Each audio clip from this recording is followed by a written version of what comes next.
神剧亮了的朋友们，大家好，我是杨紫，在生命树里面扮演的是白菊。首先欢迎杨紫老师第二次做客神剧亮了，因为这次你在高原拍戏没能带 QQ 来啊，对，所以我们准备了一个小小的礼物，你可以看看。哦，哇塞，哇，哎，这好可爱，小 Q 菊，这个军装和白菊一样的。对，好可爱，谢谢。一个小字儿。QQ 白菊啊，谢谢，太可爱了，我把这回去带给他，他一定很开心。因为他这次不能陪伴你来拍戏嘛，就让这个来陪着你吧。好呀，谢谢。白菊在剧中是个神枪手，杨紫本人的射击水平如何呢？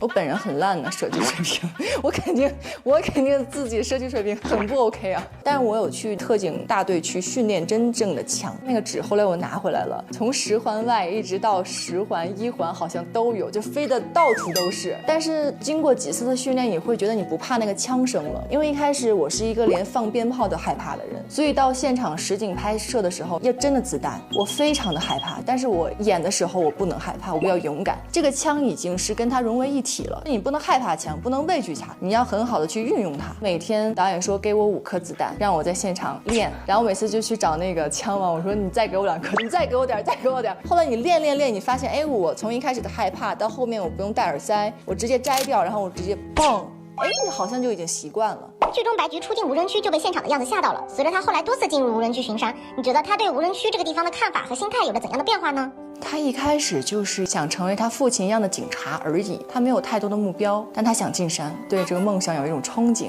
直到进山以后，他发现，哦，原来无人区不是这样的。可是当他面对他的队友接二连三的牺牲，他看到了多杰队长身上的品格，他了解了巡山队，了解了博拉穆拉这片无人区到底是什么的时候，他找到了自己的意义。他最终找到这份工作的意义是什么？信仰，我觉得是坚定的信仰。经验尚浅的白菊曾在无人区中有过几次失误，在多杰的教导之后，他对无人区的人性是否有了不一样的体会？会啊，就像他一开始进博拉穆拉，他认为好像进山也许是一件容易的事情，当他真的第一次看到盗猎分子举枪举起来的时候，那一刻他没有坚定的打下去，因为他觉得那个是一个小孩，像他的弟弟，他犹豫了。但是对方不管你是谁，上来就要打你，就是你不打死他，可能你就死在那个地方了。在无人区里，要不然就是狼，要不就是羊，所以多杰就说，你为什么不开枪？你在这个时候你还想什么你的弟弟？如果你不开枪，下一个死的就是你，而且你会给你的队友带来很大的伤害。所以后来白菊慢慢的明白在无人区里是什么样子的。白菊不是一个完美的角色，她不是那种没有任何的缺点，永远做的决定是对的人，她是一个会犯错，会有自己缺点的一个女生。这个是非常非常现实且很真实的，她只有犯错才能够成长。她的几次犯错其实给队里也带来很大的后果，但是也促使了她的每一次成长吧。剧中有句台词，我们都忘了妈妈还有这样的一面，曾经的我也是被她抱上马背带回家的。你觉得白菊眼中的妈妈张晴晴是个怎样的女性？一家之主，她像大树一样支撑着这个家。我觉得张琴她有种军人的气质，白菊跟张晴晴他们的戏跟他们的词，他们很像在硬碰硬，像军人一样。妈妈就是一个，她可能大家看似她很和蔼的张院长，但她用她瘦弱的身躯托起了整个家跟整个医院，是一个非常伟大了不起的女性。剧中有场张晴晴骑马过来救白吉那场戏也非常的有震撼力。对，我弟弟就被双打了嘛。混账东西，让你不学好，把瓶子在那个身上。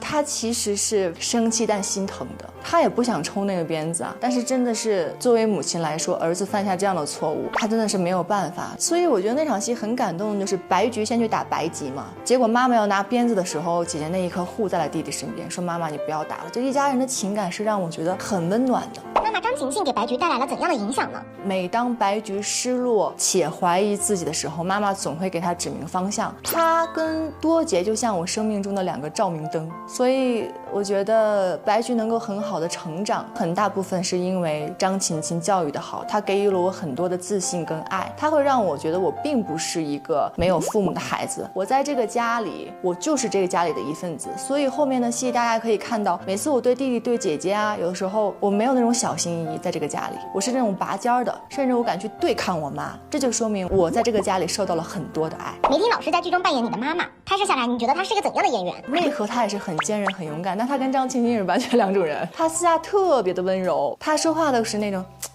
这样的是就是女儿来啦，很照顾大家，每天在现场哎呀，就是这种。但是她一到拍摄就给我过来，然后我就想说哇，所以我觉得梅婷老师她在这个戏里塑造的非常的棒，也很不像她，反差很大。白菊是个正直坚韧的姑娘，你在诠释她的人生的时候，是否也有心疼她的地方？当然了，一个刚从警校毕业的小女孩，20出头，直接就到了巡山队，很久都回不了家一次，洗不了澡，进了巡山队就是面对盗猎分子，是真的实打实的开枪哦，是实战哦。她一个20岁的女孩，她的内心得要多勇敢无畏，才去敢面对这一切。而且她身为警察，她的意义就是在那里我是正义的化身，我不光要去阻止盗猎分子，同时我要监督我们的队员不能做出违法的事情，所以她的身上的责任意义更大。但是这就会导致什么呢？巡山队员说我们已经这么好的哥们儿了，你不相信我们，你在监督我们。就比如说段芷那场戏的时候，他身为人民警察，他必须要去阻止队员向段芷开枪，因为这里不是你们定罪的最终的现场，你们要去拿到法庭上。其次就是他不想让他的队员犯错误，但是身为巡山队就会说，那我们这么好的朋友，难道东志巴不是你的弟弟吗？他不是你的家人吗？现在的犯罪嫌疑人就在那儿，你不想让他死吗？那白菊心里一定想让他死的，但他身为警察不行。我觉得他有时候真的很厉害，他会理智大于感性，他知道他的责任是什么，但他也会很痛苦，因为在无人区里面，当没有法律的时候，白菊就是法律，因为他穿着一身军装，他在那里面就代表的是正义。白菊这个人物也有10几年的年龄跨度，在呈现不同的年龄状态时，演绎上会有怎样的区分呢？他小的时候其实他很冲，他像一个弹簧，永远是就是这样的。任何惹到他的人，或者是他觉得这个会伤害到他，他会一下子弹起来。就是小朋友嘛，刚刚从警校出来步入社会的那种倔劲儿，也很勇往直前，就是他什么都不怕，天不怕地不怕。他到了40岁的时候就是怎么了，这又是这他的眼神里都也没有光了。人被一系列的现实生活所打压之后，他变成了一个中年人，更多是他的疲惫跟他眼神里透露出的无奈吧。他也沉稳，但沉稳是他知道现实生活是什么样子，他不会再像小时候那样认为一个事情就坚持到底，不顾任何的东西，他不会了，他会考虑很多。所以这是白菊他成熟的一点。但那个中年人，我认为可能在某种程度上，在白菊20多岁的时候，他会认为那个是我最不想变成的样子，但他最终他会变成那个样子，他也会妥协，会无奈。但是我认为他没有变的就是内心的那份坚定跟信念，这是白菊从来没有变过的。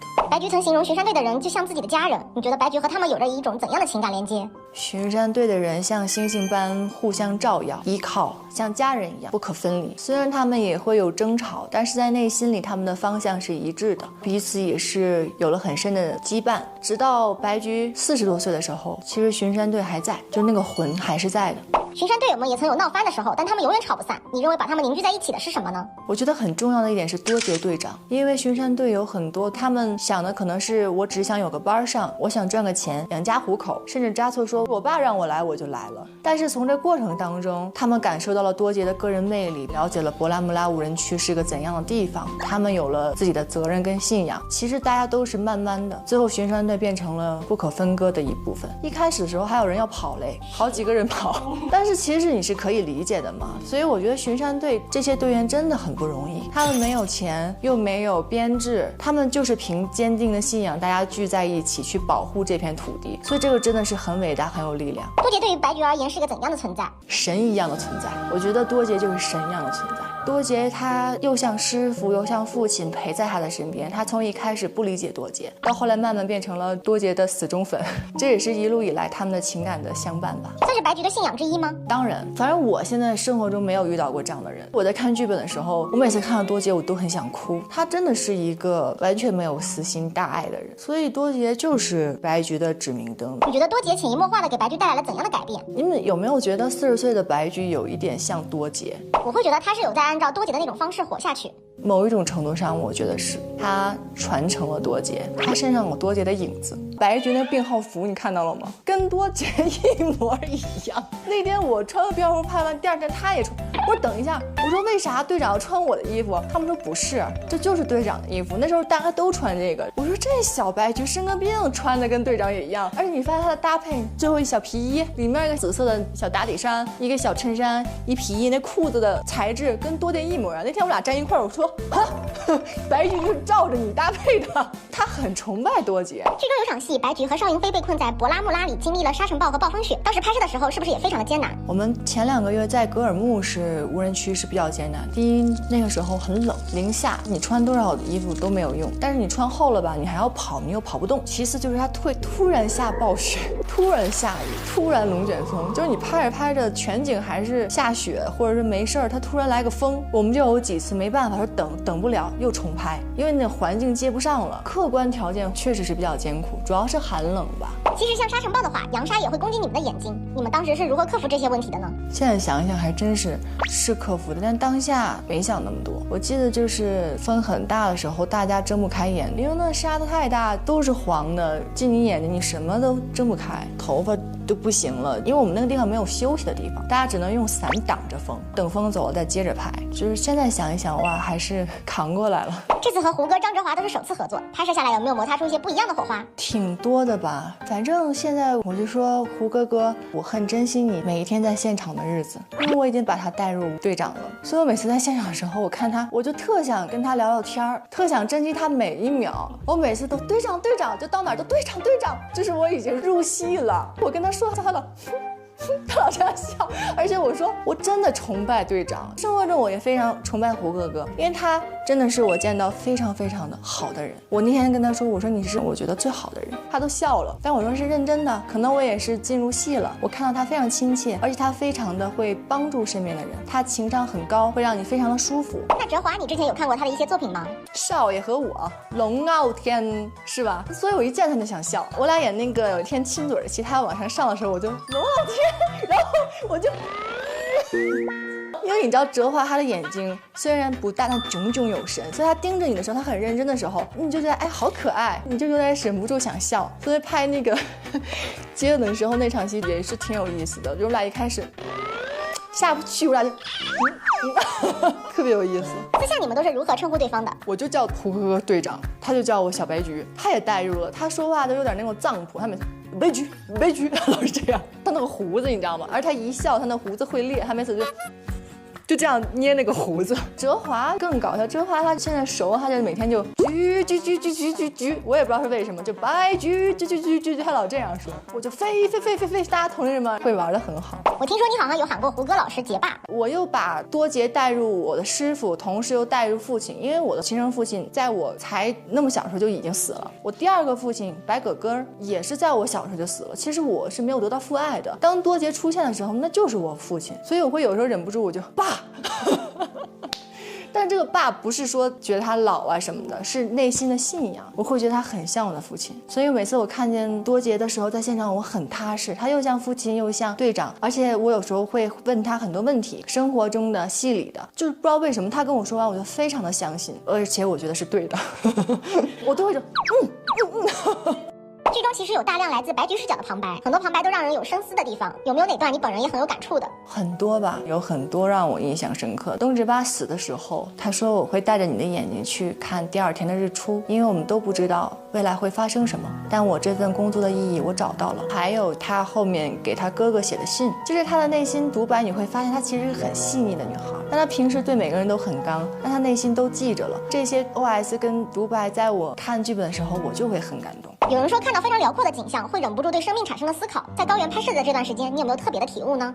有，就是人在自然面前太渺小了。那天我们拍着拍着，突然我发现一个龙卷风就这样转过来了，我说哇，突然就转过来，我们就很害怕，大家说停，就开始躲散。哇，我觉得那一刻就真的是要对大自然有敬畏心。心境上是否也有不一样的变化？蛮好的，没有信号，手机你就根本都不用拿。你发现没有手机太开心了，你不会一直想着在看手机，而是你去感受人与人之间真正的谈话。我们巡山队就是没信号的时候，每人拿一红椅子，在现场等的时候，就坐在那河边，一人一个，大家就这么坐一排，然后看着河，看着远方。有一天晚上9点多吧，天还没黑，确实是有点累了。9点多的时候说换夜歇，我心想9点多该睡觉了，换夜歇。我看天还在亮，我突然看到远方有2只秃鹫在自由的飞翔，那一刻我说哇，好羡慕我不知道我那天莫名的流下了泪水，可能也是对大自然的这种崇拜，以及对那2个秃鹫自由的飞翔。就是那一刻不知道为什么你很想哭，就流了2滴泪，然后我都不知道说，哎，怎么流泪了？擦了。大家对大自然的那种敬畏心，同时也会激发出很多感触。我觉得会吧，就是有时候会莫名的很感动，你不知道为什么。在你的生活中，怎样的状态对于你而言是一种充电状态？就是正常生活，我没有什么特别充电的方式，因为我没有特别崩溃的瞬间。我的那个情绪都是可能当下我觉得，哎，一会儿就没事儿了，所以我不会让自己长期压抑，我会调节自己。平时就是休息都是一个正常，可能睡觉就是充电，吃饭充电，我没有太多那种方式发泄啊什么的，就还好。因为很多人工作会很疲惫，就会用旅游的方式来进行充电。我觉得旅游更累，对于我来说旅游太累了，你要收拾行李飞到那儿又转。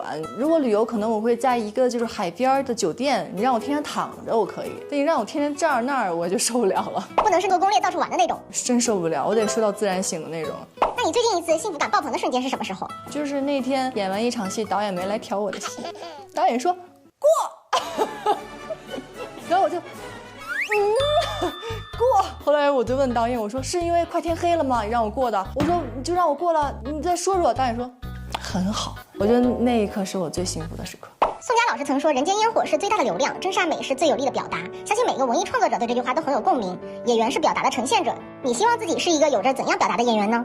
我希望可以成为人民的演员，当然这话说的有点大了啊，但是是真的希望我可以替人民发声，并且把真实的故事、真实的人物，甚至是小人物搬到屏幕上。如果观众能够感受到共鸣且被感动，或者在某一些瞬间可以安慰到他们的心灵，我觉得这就够了。未来比较期待在爱奇艺看什么剧呢？嘉义生命树。我们也希望你之后可以多多在爱奇艺追剧，送你一个小小的礼物哦。哇，谢谢，这是卡片吗？这是一个种子纸。谢谢，这是可以种出来了是吗？对，它种出来是太阳花，它会长出花哦。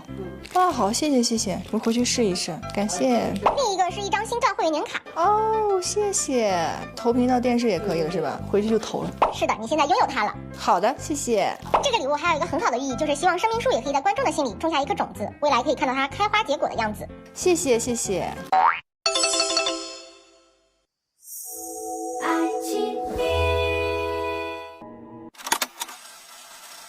生命树前期筹备了很多年，一直备受期待。公开主演阵容的时候，大家都说这个剧品质稳稳的，很安心。作为主演，这会给你带来一些压力吗？我非常的荣幸能参加这个作品。我第一次跟导演说，我就说我太荣幸，我很感谢大家信任我，但我自己同时有压力，因为大家的期望太高了，所以你很怕如果做不到，比如播的时候会让大家失望，所以我每次都会说，我说低调低调低调，努力就好。拍每个戏每一个主创，我们只能说这是我们爱的剧本，我们努力去演了，那最终是什么样子，没有人会知道。所以就是抱着一颗坚定的心，希望得到一个好的结果。但是无论结果怎么样，我觉得这个过程已经够了。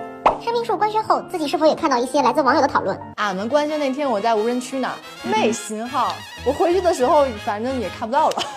那后来有网了之后，有看到大家的一些反馈吗？有去看了，大家普遍都是很期待嘛，我心里也挺开心的。当时你选择这个项目的最大驱动力是什么呢？一个是因为正午阳光跟正午阳光的这份情谊，因为我从19岁就拍正午的第一个戏《战场杀》，第二部是《欢乐颂》，现在是生命树，哎，都是3个字的，而且好像在我的成长过程中，他们的每一部戏对我来说都是有重大的意义，所以我很相信这个团队。其次就是题材，这个题材我是有被感动跟打动的，所以我想说，如果能够凭借自己的一份力量，让更多的观众看到这个戏，是一件很好的事情。所以我当时也没有任何的想法跟犹豫啊，听到了我就说我一定要来演这个戏。这次生命树是在青海取景，之前看你很早就在为高原拍戏做准备了，实际拍摄下来感觉如何呢？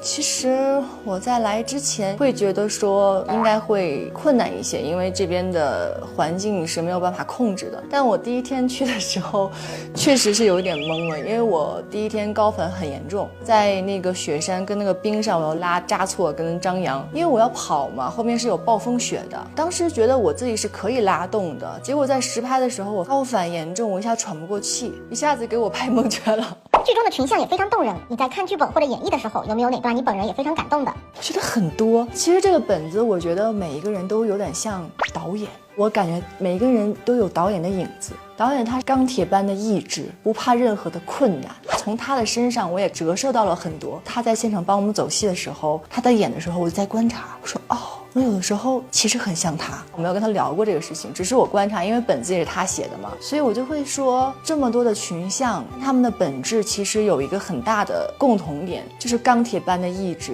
以及坚定的信仰，然后雷厉风行，不拖泥带水。你会发现我们所有的角色在说话的时候，噔噔噔噔，全是这种的，我们不会连深呼吸其实都是很干脆利落，所以我在某些程度上我会去模仿导演。我觉得他在写剧本的时候一定有投射到自己的影子在里边。《生命树》这部剧的故事背景是青海的三江源地区，在这里拍摄后实际感受如何？我站到那一片无人区当中，我看到辽阔的群山，就是你会感觉跟照片、跟电影，或者说你所看的视频里完全感受是不一样的。你会感受到人类在大自然面前是多么的渺小，那一刻你就会觉得哇，感受自然的力量。在你所呈现的众多女性角色当中，你觉得白菊是一个有着怎样内核的女性呢？我觉得她有坚定的信念、无畏的心、勇敢的品格，她的内心是非常坚韧且有力量的。她是一个，她心里有委屈，但她不想让大家看到。我不需要你们任何人可怜我，我也不需要你们任何人怜悯我。白菊属于这样的一个人，所以我会认为她跟我可能某一种程度上，我们内心某一些力量是相同的，但我认为她比我更加的无畏，更加的勇敢，就很了不起。胡歌老师和李光洁老师都有在我们采访里说，感觉你和白菊非常像，在你身上可以看到白菊的那种坚韧。谢谢。我感觉我应该是，如果给我放在那个环境下，我是可以坚持下去的。但是我还是认为白菊比我强很多。你觉得白菊会给演员杨紫身上留下什么呢？我不知道观众会给予我们这个戏有什么样的一个评判，但是我认为它会是我这一生，我无论多少年以后回想起来，是永远存在的一个作品。因为它告诉了我无畏、坚强、勇往直前，告诉了我坚定的信念。我从白菊身上以及巡山队的成员身上学到了高尚的品格。因为我觉得巡山队还有那个时候的那个故事，其实很多现在的小朋友他是不了解的，而我们可以拍到这样的一个作品，去告诉大家当年的那些事情，对我来说莫大的荣幸。所以无论最终播大家的评论会怎么样，它一定会在我心里永远存在的。它给我自己也带来很深的坚定感吧。拍这个戏的时候，我在白菊身上学到的。你希望观众看完《生命树》之后有着怎样的体会呢？我希望一个是对大自然的敬畏，对环境的保护，希望可以凭借我们这个戏，还有我们戏里的每一个人物，让大家更多的了解在那个年代真实发生的故事，巡山队里的每一个人，我觉得他们是最伟大的。